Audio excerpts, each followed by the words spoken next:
I am hope, I am peace, I am joy, I am rest. I am your comfort and relief from your stress. I am strength, I am faith, I am love, I am power. I am your freedom this very hour. This song has really touched my soul these days. It's such a comforting song. The lyrics themselves are something to meditate on. It's truly amazing to know that in spite of all that God is, He loves us. I've heard a couple of ministers say that you need to have a song to get you through tough times. If you don't have one yet, don't worry about it. A song will come at the time you need it. For Let's Stay Together, this is Donna Terrell.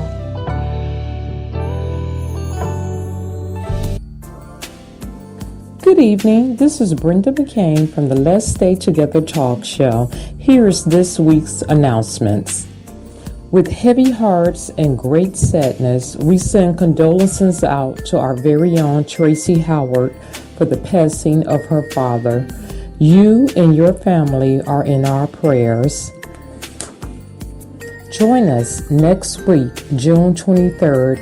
Our topic, Current Situations. Jason Patrick Fashion Hair Studio is home to the world of fashion and entertainment. He offers you a backstage experience with salon hair services, makeup, photo shoots, clip-in and sew-in extensions, fashion and entertainment, and a great bundle deal on luxury hair. Jason creates hair that puts every woman on the runway. Please visit jpfhairstudio.com for the location to purchase hair or book an appointment for any of his outstanding services. The Laney Foundation proudly presents a comedy concert, A Father's Chance, Saturday, June 20th, 2015 at 7 p.m. For more details, please visit www.laneyfoundation.com. The Let's Stay Together talk show is looking for retired part-time experienced editors to do a couple of hours of work. Please contact us at the Let's Stay Together talk show at gmail.com if you are interested. Looking for a great cause? Help New Faith Baptist Church International fight against Ebola. Go to Amazon to support the Joseph assignment. Go to www.smile.amazon.com. Right after our show, you can tune in to hear more great preaching at New Faith Baptist International Church with Pastor Trinell Felder.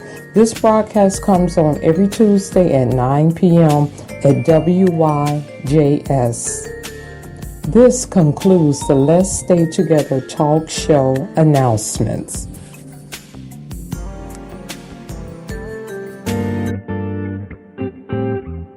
You are now returning to the Let's Stay Together talk show. All right, welcome back. We're going into our last half hour of the Let's Stay Together show. We've been talking about domestic violence, DV, 2 deadly letters of abuse. And I left off with asking Jodine a question about the trickle-down effect with abuse in a family where they have children. And so I wanted to talk a little bit about the kids and how that affects them as well if they're in a relationship with someone who's been abused. Let's talk a little bit about the effect that happens to the kids. Mm-hmm. Well, my abuse happened in front of the kids. So no matter if I, as I mentioned earlier, if I tell them, don't do this, don't do that, what they saw was enough of teaching for them. So now that they are young adults, 3 out of 4 have been victims or a perpetrator, meaning that they have either emotionally or verbally have abused their, boyfriends, or even physically. One of my daughters, she's in a relationship and is actually both ways, where she's actually a victim and a perpetrator. I have another daughter who was just an abuser. I mean, she pushed her boyfriend down the stairs. Because of what they saw, is what we taught them, that's what love is, and I constantly, talk to them, it's a lot better now, but again, it's still like, no matter what we say, is what they were taught, unfortunately. So it is learned behavior, Yes. whichever way you look at it. Yes. And it's unfortunate that happens, but it's something that does occur, and I think a lot of times people again don't want to talk about the effects of what happened. This is not just a man hurting a woman when they're children involved. That transcends down from the generation to generation because they see it as a pattern of what life is. And so you may not have the answer for this, but what are ways that we can break that pattern? As far as with the children? Yeah. The only answer is to get out. Yeah. I mean, that's the only way we can break it. We need, I really, really appreciate what you guys are doing in bringing awareness because we need more of the community bringing awareness to domestic violence because the more that we can educate and empower and do preventative education, that's the only way this cycle is going to stop amongst couples as well as, within the children. My oldest daughter, I always reference as my nurse because when I would yell to the kids to go in the other room, they would go, but they would kind of peek around the corner or what have you. But my oldest daughter was like my nurse. She was always the one that would come out and she would wipe the blood, wipe the tears, get bandages, I mean, she was just that one. And she was in a domestic violence relationship, and it was so heartbreaking when I found out about it. And that was when reality hit me, with the cycle. And I got the call. I was actually doing a domestic violence awareness event, and I got a phone call that my daughter was being rushed to the hospital because her ex-boyfriend was stalking her, and he kicked in her apartment door, and she had broke fingers and a concussion. And she said for her, it was done in front of her daughter, and when she saw her daughter's reaction, it was like a flashback to what she saw because she told herself, I'm never going to let myself go through what my mom went through. Right. But she found herself in that situation. But then when she got a glimpse of her daughter, and everything, it was like a wake-up call for her. And thankfully, she didn't go back, and she still hasn't went back. And we're actually going to be sharing the stage for the first time this October in Atlanta as a mother-daughter survivor speaker team. Amen. Now, That's that's awesome. beautiful. That is awesome. Did your, big round of applause. Did your children go through counseling? No. Well, let me take that back. My son, it affected him when I finally got out of it. He was 6 years old. And it affected him really, really bad in school where he was lashing out at other students, the teacher. He was hiding under desks and corners, running out the classroom. I mean, his behavior, he was cussing out the teachers. What he heard at home, he was going back repeating. And the school was about to kick him out. And because I was such an involved parent, they said, we want to help you. What can we do? They put him in a 4-hour psychological testing, and it came back that he had EBD, which is emotional behavior disorder, and PTSD. And both of those was from the domestic violence in the home, from what he saw and experienced. Yeah. Lynette, do you want to add something on that? Just really quickly, the cycles. I've seen the, some of the things that I went through, unfortunately, from the sexual abuse and the emotional abuse. I have seen my children experience some of those same things. And as Jodine said, it is incredibly heartbreaking. And you have that, they'll never go through that. I'll never do this, or even things I saw from my parents. I had an alcoholic father and some other things. And although in your mind you say you're not going to find yourself in that situation because of all the pain it caused, if there was no therapeutic processes to help you get through that, you will find yourself going those same patterns, exercising those same behaviors. So for us, it became very critical to do counseling, to really, have that opportunity to discuss some things and get some things out. The abuse that I saw or found out later on down the years, my child was an adult by the time I found out that she'd experienced the same thing that I had experienced. And is now still even now going through her processes of being healed and things of that nature. So I think that it is. How old is your daughter, Lynetta? She's 26. She's 26 years old. Oh, that's the cutie pie. I seen it look like the baby. Okay. Yes, indeed. Yeah. I just keep thinking about the scripture where it says those things which I feared the most has come upon me, and I spent so much time in fear, but I did not really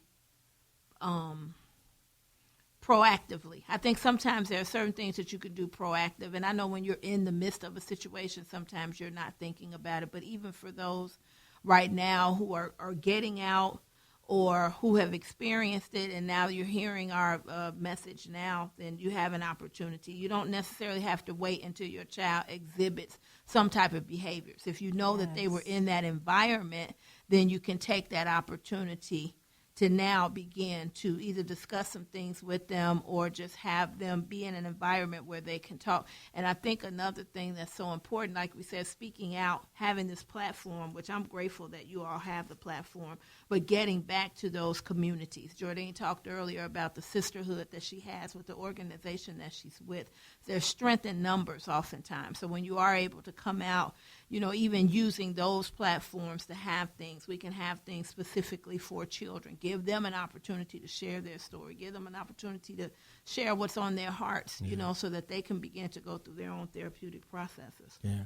You have a question, yeah? I do. I wanted to know, can you recommend any shelters, family violence preventions, and service programs for anyone that might be being abused out there? Either one of you all could answer that question if you have anybody or any groups. And if you don't, it's okay. Well, what I don't like to give any specific, names, because you never know, where anyone is calling from, what area. So I always like to refer people to the National Domestic Violence Hotline, because then no matter, where they're at, and depending on what resources they need, then they can, kind of refer them from there. That was to the point. And that's very good, because I think one of the things about it, you in different situations or where a person is at or where they live at, you don't want to give them an Illinois and they live in Wisconsin, and so. But you can, if they are in the Illinois area, we can send them to a South Suburban shelter center. Homewood. Yeah, I actually do volunteer work for them, and they are great. I can vouch for them. Vicky Milak is awesome. Yes, because there's some agencies out here, as I kind of hinted on earlier, where advocates are just in it for the paycheck. Right, they don't have the heart. So that's another reason why I'm kind of resistant in mentioning places. And that's what we love about you, because I want that resistance, because we don't want to give out any information to someone that we're not 100% sure about. So, that's why you're always on our show now. So, right, she don't know, but her and Lynetta will be a regular. Yeah. But this is could be our shameless plug moment before you could do, because we did. Answer we're gonna, what I tell you what, we're having going. such of a wonderful time. I think I'm gonna skip the shock factor because this is so important. But go ahead, Ms. Jodine, can you tell our loyal listeners about what you're doing again? Sure. So my new initiative is called Adore to Empower, ADORE.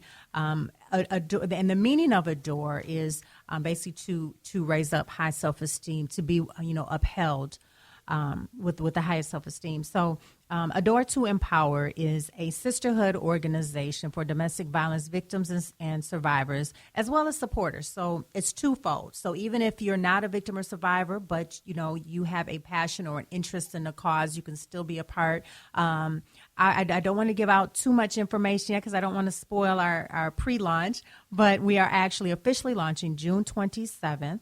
And it is going to be out in Flossmoor, Illinois, at Deli's Sports Blue Restaurant and Bar. It's very informal. It's like a networking mixer / style where there'll be music, stepping, line dancing. Just come out and, just mingle, have some fun, enjoy yourselves. There'll be, it's free admission, food and beverage available for purchase.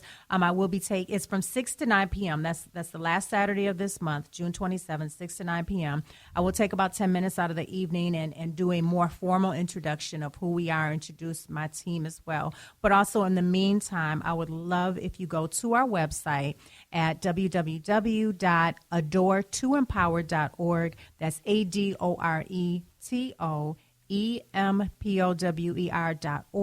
Sign up for our email list so you can get some more information, as we continue to roll out the launch at the end of the month. And, come on board, join us. Again, it's a sisterhood. It's not going to be focused on domestic violence per se.